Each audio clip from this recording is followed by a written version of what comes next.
"Don't even think about sitting near my daughter."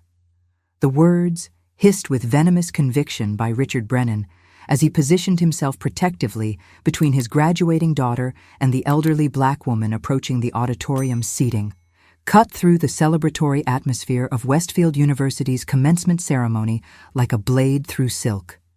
The woman he was addressing, Mrs. Dolores Washington, 78 years old, wearing her carefully pressed Sunday best and carrying a small bouquet of grocery store flowers, paused mid-step, her weathered face showing no surprise at the hostility, only the weary recognition of someone who had encountered such hatred countless times before. What Richard Brennan could never have imagined as he glared at Mrs. Washington with the entitled fury of someone accustomed to controlling his environment was that the undesirable woman he was blocking from his family's vicinity had personally funded his daughter, Emma's entire 4-year education through an anonymous scholarship that had made this graduation day possible. The same hands he viewed with disgust had signed checks totaling over $200,000 to ensure that Emma Brennan could pursue her dream of becoming a pediatric nurse without the crushing burden of student debt. The auditorium buzzed with the excited energy of families gathering to celebrate their graduates' achievements. Proud parents adjusted cameras and saved seats, grandparents clutched tissues in anticipation of emotional moments, and siblings fidgeted in their dress clothes while scanning the crowd for familiar faces. The morning sun streamed through tall windows, illuminating the university's banners and casting a golden glow over the assembled families who had come to witness this milestone moment. Mrs. Washington had arrived early, as was her custom for important events, carrying the modest bouquet she had purchased at the corner market near her small apartment. The flowers, a simple arrangement of daisies and carnations, represented a significant expense from her fixed income, but she had wanted to bring something beautiful to mark this special day. She had specifically chosen a seat toward the back of the auditorium, hoping to observe the ceremony quietly without drawing attention to herself or disrupting the family's celebrations. Richard Brennan, a successful real estate developer, accustomed to commanding respect through intimidation and wealth, had immediately noticed Mrs. Washington when she entered their row. Her presence in what he considered his family's designated area triggered an instant defensive response rooted in decades of unchallenged prejudice. His wife, Sarah, a tennis club socialite who shared her husband's worldview, had encouraged his protective instincts with a subtle nod toward Mrs. Washington and a whispered comment about maintaining appropriate boundaries. "Excuse me," Richard said, his voice carrying the particular tone reserved for addressing service staff or individuals he deemed beneath his social status. "I think you might be more comfortable in a different section. This area is reserved for families of the graduates." Mrs. Washington's eyes, sharp with intelligence despite her 78 years, met his gaze with quiet dignity. She had encountered Richard Brennan's type many times throughout her life, men who believed their wealth and whiteness granted them the authority to determine where others belonged. What Richard couldn't know was that Mrs. Washington had probably contributed more to his daughter's education than he had, having covered not just tuition, but also housing, meal plans, textbooks, and even emergency funds for unexpected expenses. "I have every right to be here, Mrs. Washington replied gently, her voice carrying the measured strength that came from years of standing her ground against intimidation. "I'm here to celebrate a graduation, just like you." Richard's face flushed with indignation at what he perceived as insubordination. In his experience, people like Mrs. Washington were supposed to defer to his authority, to apologize for their presence and retreat to whatever space he deemed appropriate for them. Her calm refusal to be moved triggered the kind of rage that came from having his sense of natural order challenged. "Look, lady," Richard continued, positioning himself more aggressively between Mrs. Washington and the seats where his wife and younger son were already seated. "I don't know what game you're playing, but my family has reserved this entire row. We've been planning this day for months, and I'm not going to let some random person disrupt my daughter's graduation." The accusation of being a random person struck Mrs. Washington with particular irony. For the past 4 years, she had been anything but random in Emma Brennan's life. She had been the silent guardian angel who had made countless sacrifices to ensure Emma's success, the anonymous benefactor who had celebrated every academic achievement from afar, the hidden supporter who had worried through every challenge and rejoiced at every triumph. Mrs. Washington had established the scholarship program that supported Emma through a foundation she had created in memory of her late husband, James Washington, a Korean War veteran who had believed passionately in the power of education to transform lives. The James Washington Memorial Scholarship Fund had been designed specifically to support students pursuing careers in healthcare, with preference given to those who demonstrated both academic excellence and financial need. Emma Brennan had been the fund's first recipient, selected not despite her family's comfortable circumstances, but because of her exceptional commitment to serving underserved communities through pediatric nursing. The Scholarship Selection Committee, composed of university administrators and community leaders, had been unanimous in their choice of Emma as the inaugural recipient. Her application essay about her desire to work in pediatric oncology, inspired by her volunteer work at children's hospitals, had moved Mrs. Washington to tears when she read it in the Foundation's review materials. Emma's grades, her volunteer commitment, and her genuine passion for helping sick children had made her the perfect embodiment of what the scholarship was designed to support. What made the situation even more poignant was that Mrs. Washington had attended every public event where Emma had been recognized for her academic achievements. She had sat in back rows at Dean's List ceremonies, had applauded from distant seats at nursing program recognition events, and had watched with pride as Emma received awards for her volunteer work and academic excellence. Each time, she had maintained her anonymity, finding joy in Emma's success without seeking any recognition for her role in making it possible. The other families in the auditorium were beginning to notice the confrontation, with several people turning to watch the interaction between Richard and Mrs. Washington. Some showed obvious discomfort at Richard's aggressive tone, while others seemed to support his position through their silent observation. The situation was creating exactly the kind of scene that Mrs. Washington had hoped to avoid by choosing a quiet seat in the back of the auditorium. Emma Brennan herself was still in the staging area with other graduates, unaware that her father was attempting to remove the very person who had made her debt-free education possible. She was adjusting her cap and gown, probably feeling a mixture of excitement and nervousness about walking across the stage to receive her nursing degree. Emma had no idea that her mysterious scholarship benefactor was sitting just yards away from her family, being treated as an unwelcome intruder at the celebration of achievements that scholarship had made possible. Mrs. Washington glanced toward the staging area where she could see Emma among the other nursing students, and her heart swelled with the same maternal pride she had felt watching her own children graduate decades earlier. Emma looked radiant in her cap and gown, ready to begin a career dedicated to caring for sick children, exactly as she had promised in her scholarship application 4 years ago. "I'm going to call security if you don't move," Richard threatened, his voice rising enough to draw even more attention from nearby families. "This is harassment, and I won't tolerate it at my daughter's graduation." Mrs. Washington remained in her seat with the quiet dignity that had carried her through 7 decades of similar confrontations, her hands folded over the small bouquet as Richard's threats escalated around her. What he couldn't understand, what his privileged worldview prevented him from seeing, was that she had earned her place at this graduation through sacrifices he could never imagine. The scholarship that had funded Emma's education had come from the sale of the home where Mrs. Washington had raised her own 3 children, a modest house that had appreciated significantly during her 47 years of ownership. The decision to sell her family home to fund the James Washington Memorial Scholarship had not been made lightly. Mrs. Washington had spent months walking through the empty rooms where her children had taken their first steps, where family holidays had been celebrated, where her husband James had recovered from his war injuries and built their life together.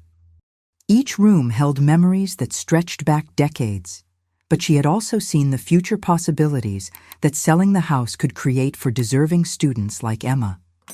James Washington had died 3 years earlier after a long battle with service-related health complications, but not before making Mrs. Washington promise to use their modest wealth to help young people pursue careers in service professions. "Dolores," he had said during one of their last conversations, "we were blessed to build something together. Now let's make sure that blessing keeps growing in other people's lives." The scholarship fund had been her way of honoring both his memory and his belief that education was the most powerful tool for creating positive change in the world. The scholarship selection process had been deliberately anonymous to prevent exactly the kind of social complications that were now unfolding in the auditorium.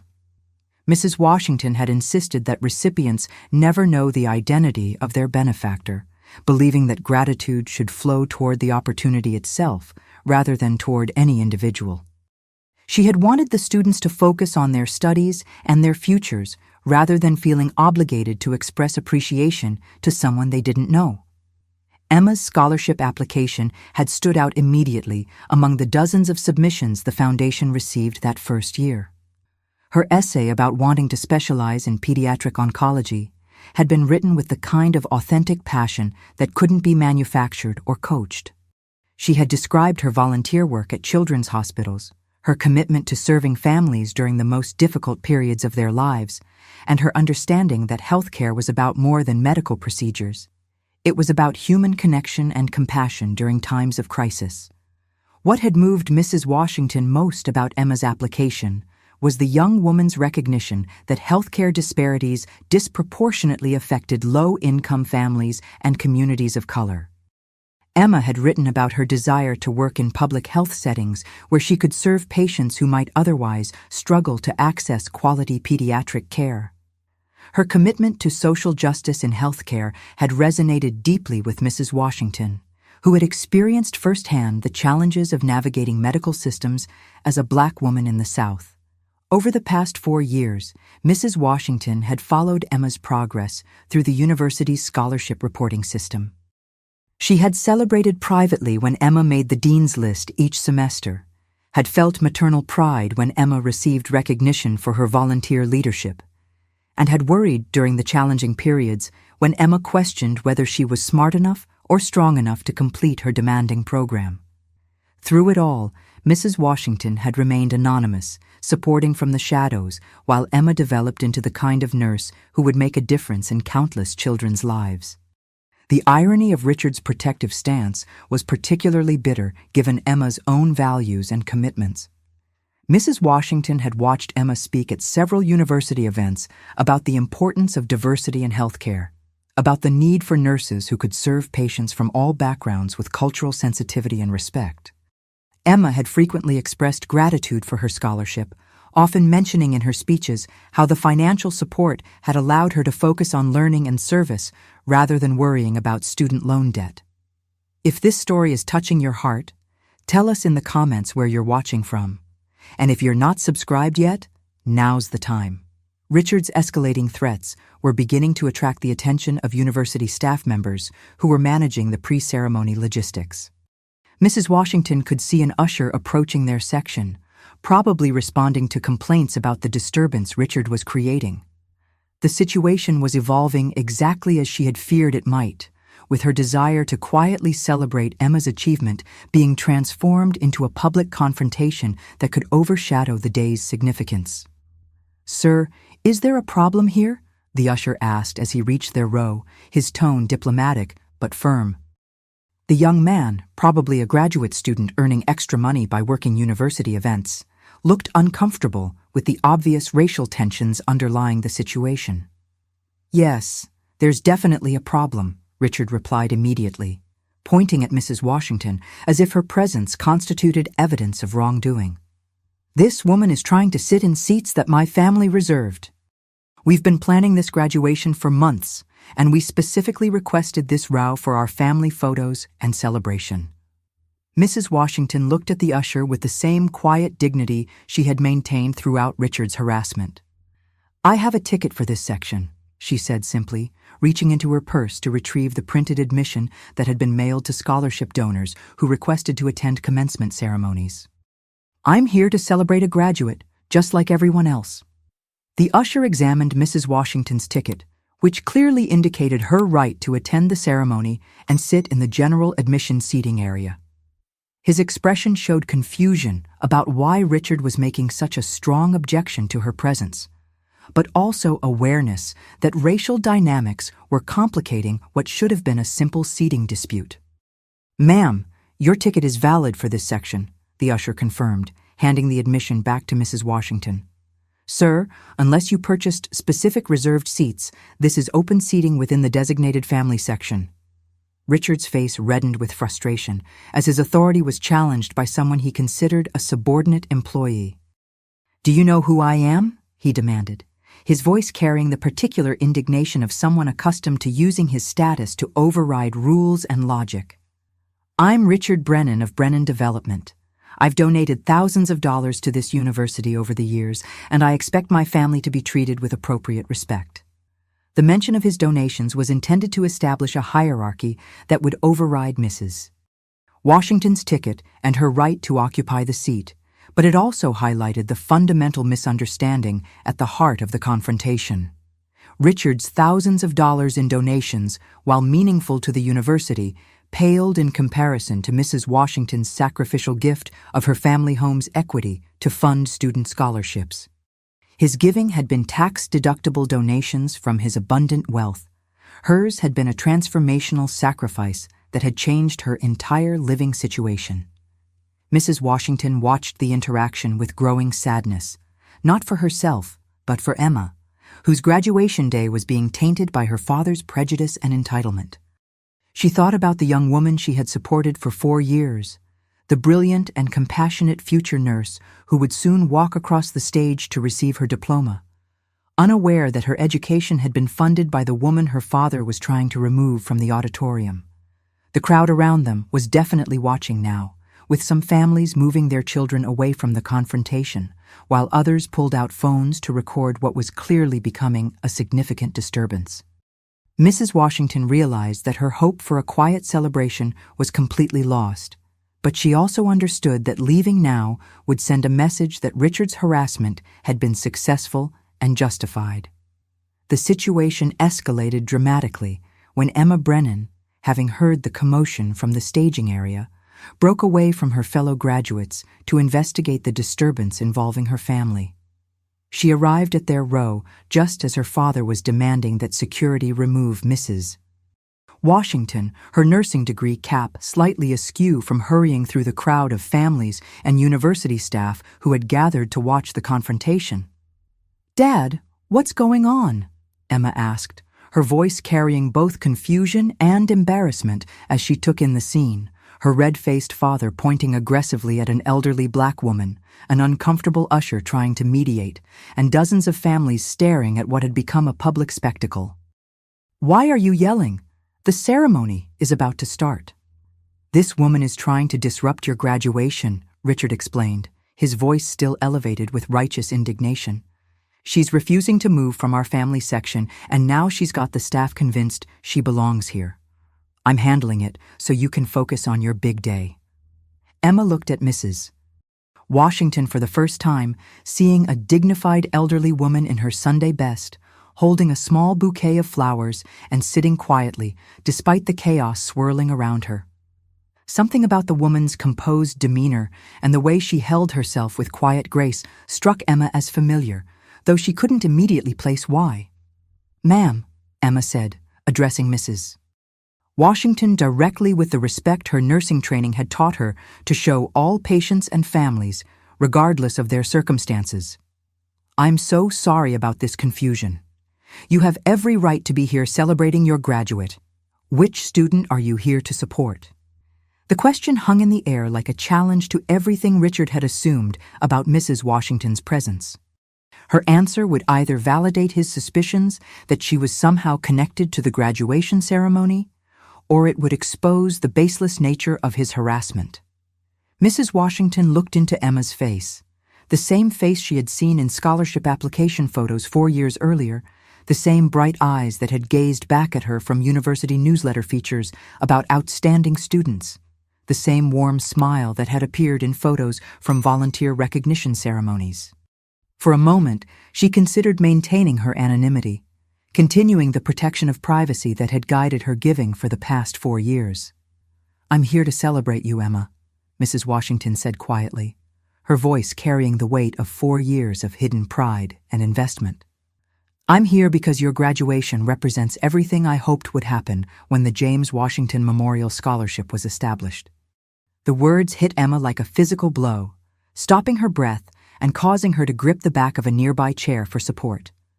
The James Washington Memorial Scholarship, the mysterious full-ride scholarship that had made her debt-free education possible, the funding source that had allowed her to focus on learning and service rather than working multiple jobs to pay tuition, the gift that had transformed her family's financial future by eliminating the need for student loans. Emma began, her voice barely above a whisper as the magnitude of the revelation began to sink in. "You're the scholarship donor?" Richard's expression shifted from anger to confusion as he processed what he was hearing. The scholarship that had funded Emma's education, the mysterious benefactor whose generosity had saved his family over $200,000 in education expenses, was the same woman he had been trying to remove from the auditorium for the past 20 minutes. "The Scholarship Selection Committee informed me that this year's recipient was graduating with highest honors," Mrs. Washington continued, her voice steady despite the emotional weight of finally meeting Emma face to face. "I asked for permission to attend the ceremony to see you walk across that stage. I never intended to cause any disruption." Emma's hands flew to her mouth as tears began flowing down her cheeks, smearing the careful makeup she had applied for her graduation photos. 4 years of wondering about her mysterious benefactor. 4 years of writing thank you letters to an anonymous address. 4 years of promising herself that she would use her education to honor the unknown person who had made it possible. And here was that person, sitting quietly while her father demanded her removal. "Oh my God," Emma whispered, sinking into the seat next to Mrs. Washington despite her father's obvious disapproval. You funded my entire education. My housing, my textbooks, everything, and I never even knew your name." The gathering crowd was witnessing something unprecedented, a scholarship recipient meeting her anonymous donor for the first time, with the donor being revealed as the very person who had been subjected to harassment and discrimination by the recipient's family. Phone cameras captured every moment of Emma's emotional realization, the footage destined to become viral evidence of both human generosity and the persistence of racial prejudice. "Mrs. Washington," Emma continued, reading the name from the scholarship documentation Mrs. Washington was now sharing with her. "I can't believe... I wrote you letters every semester. I told you about my grades, my volunteer work, my dreams of working in pediatric oncology. Did you read them?" "Every single one," Mrs. Washington replied, her own eyes now misting with emotion. "I've kept them all. Your letter about working with the little girl who was afraid of needles. That one made me cry. Your update about making Dean's List while volunteering 40 hours a week at the Children's Hospital. That one made me so proud I called my sister to brag about you." Richard stood frozen, his entire worldview crashing down around him as he witnessed the destruction of every assumption he had made about Mrs. Washington. The woman he had dismissed as unworthy to sit near his family had sacrificed her own home to ensure his daughter could pursue her dreams. The person he had threatened with security had been silently supporting Emma's success for 4 years, celebrating her achievements from anonymous distance while asking for nothing in return. "Dad," Emma said, turning to face her father with a mixture of embarrassment and disappointment that cut deeper than any anger could have. "This is Mrs. Washington. She sold her family home to create the scholarship that paid for my education. Every single penny of my tuition, room and board, books, everything, it all came from her sacrifice." The auditorium had grown quiet around them as the ceremony preparation continued, but their immediate area remained a bubble of intense emotion and reckoning. Other families maintained respectful distance while obviously following the conversation, witnessing a real-time confrontation with prejudice and its consequences. "I don't understand," Richard said weakly, his earlier aggression completely deflated by the revelation. "The scholarship, it came from a foundation. There was paperwork, official documentation. The James Washington Memorial Foundation," Mrs. Washington explained gently, showing remarkable grace toward the man who had just spent 20 minutes trying to remove her from her rightful place. "I established it in memory of my late husband. He believed that education was the most powerful tool for creating positive change, and Emma's application essay about serving underserved communities convinced me that she would honor his vision." Emma was now openly weeping, her graduation cap forgotten as she processed the full scope of Mrs. Washington's generosity and her father's treatment of her benefactor. The woman who had made her debt-free education possible, who had enabled her to graduate without the financial stress that plagued most of her classmates, who had been silently cheering for her success for 4 years, had been sitting quietly in the auditorium while her father demanded her removal based on nothing more than the color of her skin and his own prejudices. The ceremony officials were now approaching, ready to begin the formal proceedings, but the damage to this family's celebration had already been done. Emma's graduation day would forever be marked by the moment she discovered both her mysterious benefactor's identity and her father's capacity for cruelty toward the very person who had sacrificed the most for her future. 8 months after the graduation ceremony that had forever changed the Brennan family's understanding of generosity and prejudice, Emma Brennan stood in the pediatric oncology ward of Metropolitan Children's Hospital. Wearing scrubs that had been purchased with money from her first nursing salary, money she had been able to save specifically because Mrs. Dolores Washington's scholarship had eliminated her student debt. She was preparing to administer chemotherapy to a 6-year-old patient whose family had been struggling to afford treatment, and as she checked the medication dosages, she thought about the ripple effects of one woman's sacrificial giving. The James Washington Memorial Scholarship Fund had expanded significantly since Emma's graduation, largely due to the viral video of her emotional reunion with Mrs. Washington that had circulated across social media platforms and news outlets.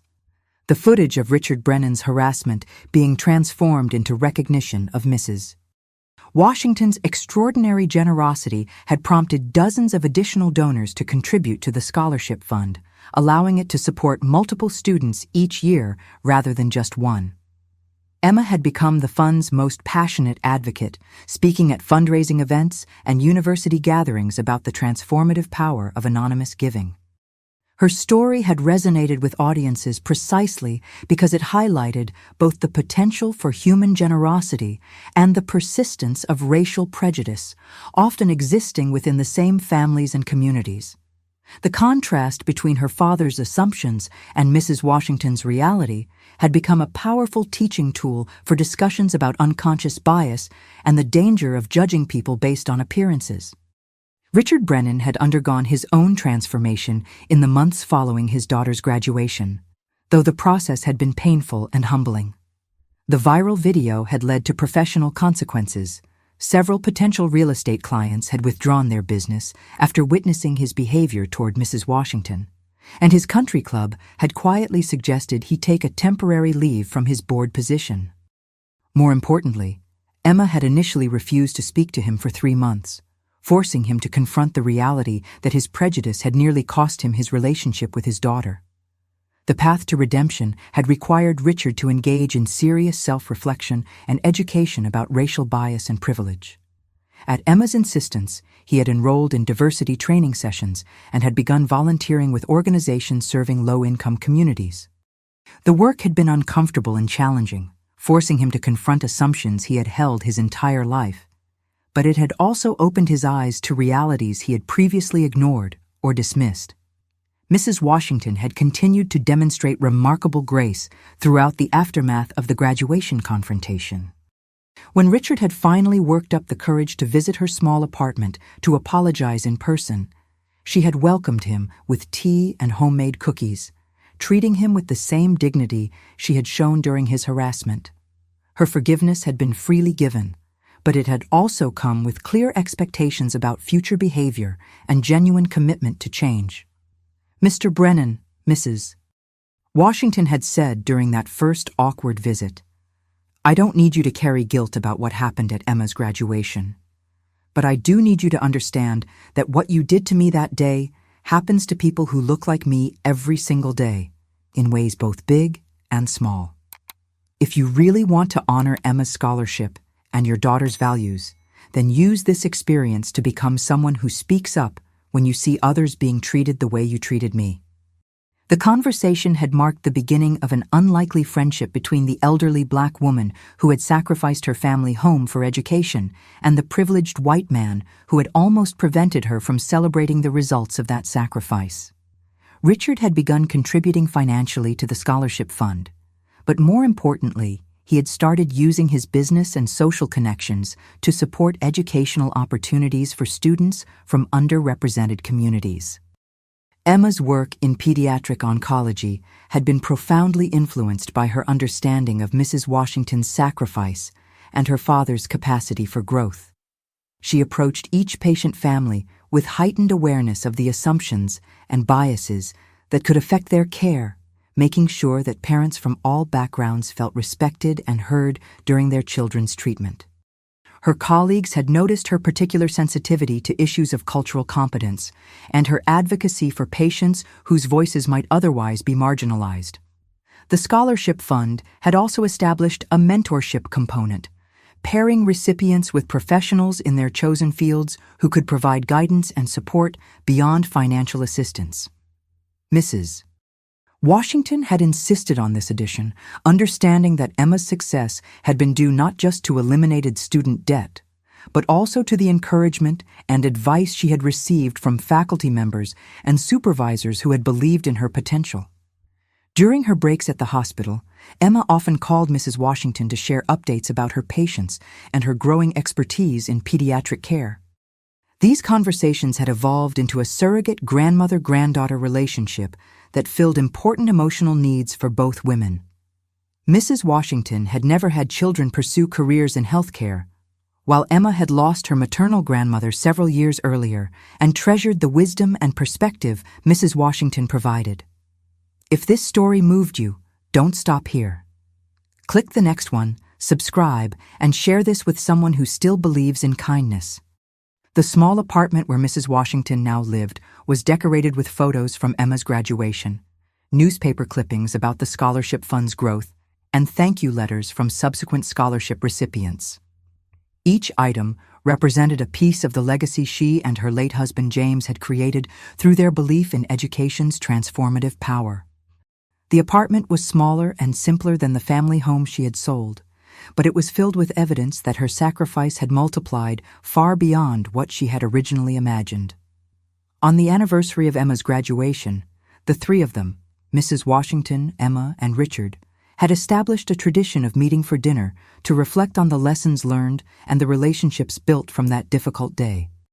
These annual gatherings served as both celebration and accountability, ensuring that the growth and understanding achieved in the aftermath of the confrontation would be maintained and deepened over time. Emma's story had become part of the university's orientation program for new students, used to illustrate both the impact of scholarship support and the importance of treating all community members with dignity and respect. The presentation always concluded with Mrs. Washington's quiet wisdom. Education is not just about what you learn in classrooms. It's about how you choose to see other people and what you do with the opportunities that others have helped make possible. In her small apartment, surrounded by evidence of lives transformed through her generosity, Mrs. Washington embodied a profound truth about the nature of true wealth and success. She had given away her most valuable material possession to fund a stranger's education, and in return had gained a daughter figure, witnessed a family's transformation, and created a legacy that would continue touching lives long after she was gone. The graduation day confrontation that had begun with cruel assumptions about her worthiness to occupy space had evolved into a testament to the power of sacrificial love, the possibility of redemption, and the truth that real honor comes not from protecting our comfort zones, but from expanding our capacity to see dignity and potential in every person we encounter, regardless of how different they might appear from ourselves.